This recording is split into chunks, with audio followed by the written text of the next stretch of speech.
خبر تو خبر داره براتون از آخرین روزای نظام درب و داغون، قرارهای داغ از یه نظام اوراق که آقا مجتبی هم نشسته روی اجاق. خبر تو خبر.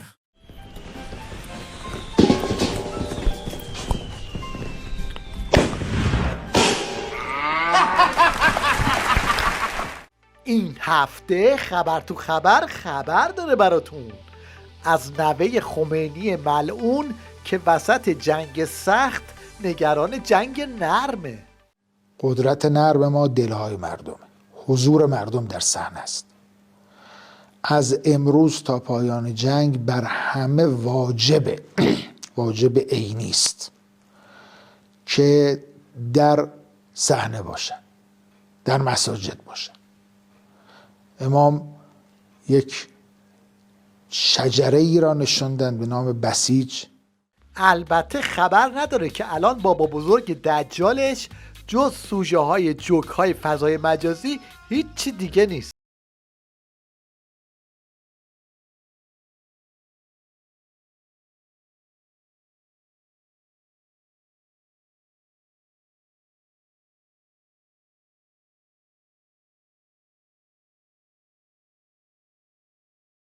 بوفالوی ولایت که جنگ نرم رو ترجمه میکنه و ریزش بسیجی ها رو اینطوری لو میده: جنگ نرم جنگی است که در او کشتار و تخریبی نیست، اما به طور ناخودآگاه مردم را به طرف دشمن گرایش دادن و آنها رو خواه ناخواه دلداده و دلبسته دشمن کردن.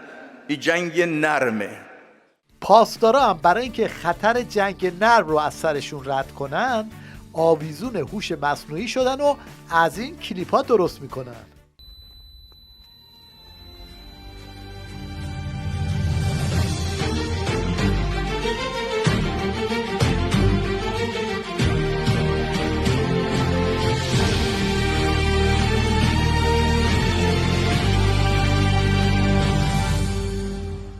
درست تو این گیر و دار بود که ظریف سیگنال مذاکره داد و بسیجی ها ریختن سرش. یکی به گلوی ظریف گفت گلوی شیطان،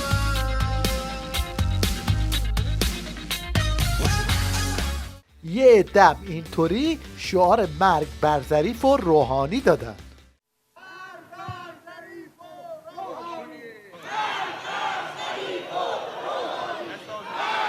عزیزان من شعار خواهیم داد، خوب هم خواهیم گفت، اما حواستون باشه هیچ وقت سعی نکنیم خدا نکرده دو دستگی اتفاق بیفته. اونایی که باید بفهمن حرفتون رو فهمیدن. با یه جمله میخوایم بریم به استقبال عزیزمون: مرگ بر منافق. هر کی میخواد باشه. اینجا هم تعارف رو کنار گذاشتن و مالکش اعظم نظام رو اینطوری رنده کردن: دیپلمات بیریشه، تنگه که باز نمیشه، دیپلمات بیریشه، تنگه که مده های ولایت مدار هم اومدن وسط تا شاید بتونن یه فکری به حال شکافی که تو نظام افتاده بکنن. آقای ظریف 3 روز وقت داره بگه غلط کرد. از اوائل بعضی از دوستان آمدن گفتن که آقا خواهش میکنیم 2 قطبی نشه. ما هم ناراحتیم از خیلی از حرفها. بعضیشون میگن آقا ما شک نداریم ظریف جاسوسه.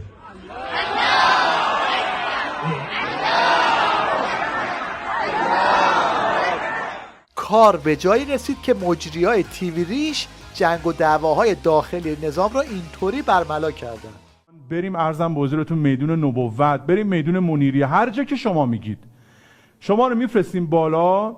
قشنگ برای مردم، به هر حال شما استاد دیپلماسی بودید، شما زبان رسای دیپلماسی ایران بودید، برای مردم صحبت بکنید، ببینید مردم چه رفتاری با شما میکنن. حقیقتا اگر اتفاقی نیفتاد من شما رو صحیح و سلامت تحویل منزل میدم، در خدمت خانواده باشید. نکنید این کار آقای ظریف. چرا این بی سوادتون رو فهم میکنید میتونید همچنان به خورد مردم بدید؟ یه دوره بله شما مسئول ارشد کشور بودین، میرفتید هر مدل میخواستین تعهد میدادید، آخرن که اون بلاها رو سر ما میآوردن. همه اون بازیایی که شما تو 10 سال واقعا انداختید به مردم ایران، ما در عرض 35 روز جنگ تونستیم به دست بیاریم. این یکی هم که از مداحان عمامه‌دار خامنه‌ایه مقاله ظریف رو اینطوری برای بسیجی‌ها ترجمه کرد. ببینید عزیزان، ظریف حرفی که داره میزنه الان اینه، داره به ترامپ یه حرفی میزنه، میگه خواستی بزنی بیشتر بزن، خواستی آقا مجتبی هم بزنی بزن، اینجا ما هستیم. وقتی دیدن بسیجی‌ها از ترس جر خوردن نظام دارن پس میافتن، باز این مداح کله گاوی رو آوردن که اینطوری قضیه رو ماسمالی کنه. آخه بابا ببین طرف اگه جیگر داشت پا نظام وامیزه، وقتی طرف جیگر نداره هم چوبه رو برداری بس شه. خب ادامه دو قطبی چه عددی نیستن که اون دو قطبی کنن، اما تو فضای جنگ من خواهش میکنم از آقای اژه‌ای و خواهش میکنم از دستگاه‌های مربوطه، هر کشوری در زمان جنگ مطبوعاتش و رجال سیاسیش موظفن هر حرفی رو نزنن. از اون طرفم یه عده شیخ فری رو نشونه رفتن و دعواش با سپاه رو به رخش کشیدن. من به جرئت میگم، به خصوص ببینید شما نگاه کنید بغض در کلام آقای روحانی نسبت به سپاه اصلا موج میزنه. میگه که اینها برای چی سپاهی که با موشکباران اسرائیل یک چنین عظمت و افتخاری رو آفریده، داره میگه طعنه میزنه که اینها برگردن به پادگان ها و کار اقتصاد. شما اومدید اینها رو وقتی بودجه بهشون ندادید، صحبت شهید حاجی زاده هست که بودجه برای صنایع موشکی ما نداد، در حال که وظیفه دولت. خلاصه که داستان تازه شروع شده و کارشناساشون هم حسابی دست پاچه شدن. خب ما کی میخوام این بار سنگین رو کنار بگذاریم؟ بار سنگین یک بار رهبر شهید گفتن باید در برابر جریان غیر انقلابی درون نظام ایستاد. جریان غیر انقلابی درون نظام کیست؟ جریان غیر انقلابی درون نظام علائم داره، نشانه داره. کسانی که در هر دو جنگ از مذاکره و پایان جنگ سخن گفتن. آش وفاقی که میخواستن برای نظامشون بپزن چپ شده رو سر و عمامه خودشون.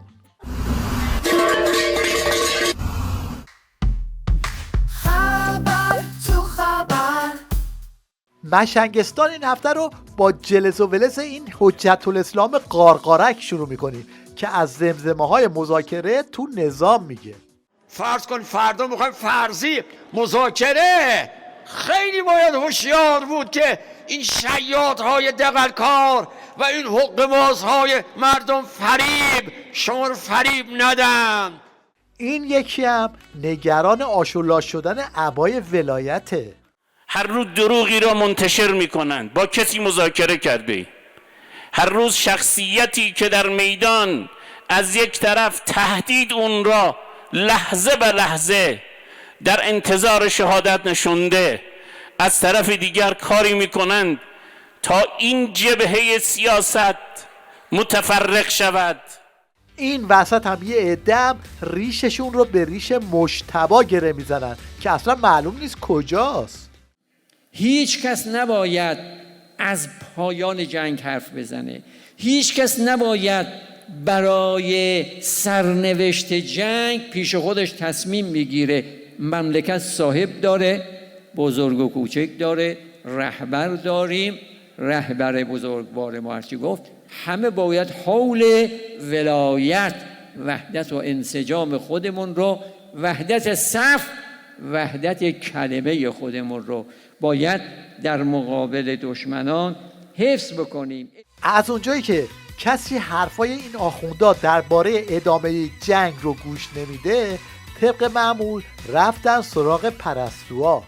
قضیه چیه که خانم‌ها هم گشت وایسادن؟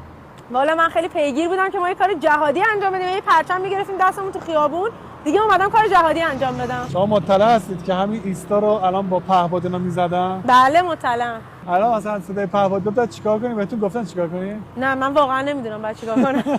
پناه میگیرم. الان بحث صلح که آقا جنگو تمام کنیم. مردم خسته شدن دیگه. نظرتون چیه؟ اصلا این جنگ باید تموم بشه. باید بزنیم نابود شن تموم شن برن. یعنی باید تا آخرش بریم. دقیقاً باید تموم این جنگو ما تمومش کنیم. این پرستوها هم هر روز توسط کاربران فضای مجازی افشا میشن. مثلا این قبلا تو تلویزیون بقایای ساواک بوده، حالا اومده وسط گله بسیجی ها. من میگم ترامپ Iranian are the best in the world. You من will see. دیگران همه میتونن اموشنال بشن و این اموشنال رو من تفاوتش رو دیدم و از این تفاوت زیاد خوشم نیومد. من که زعفرونی خدا شاهده به خاطر اینکه فکر نراحت نباش تو اینجا باعث بشم من بازنده بشی.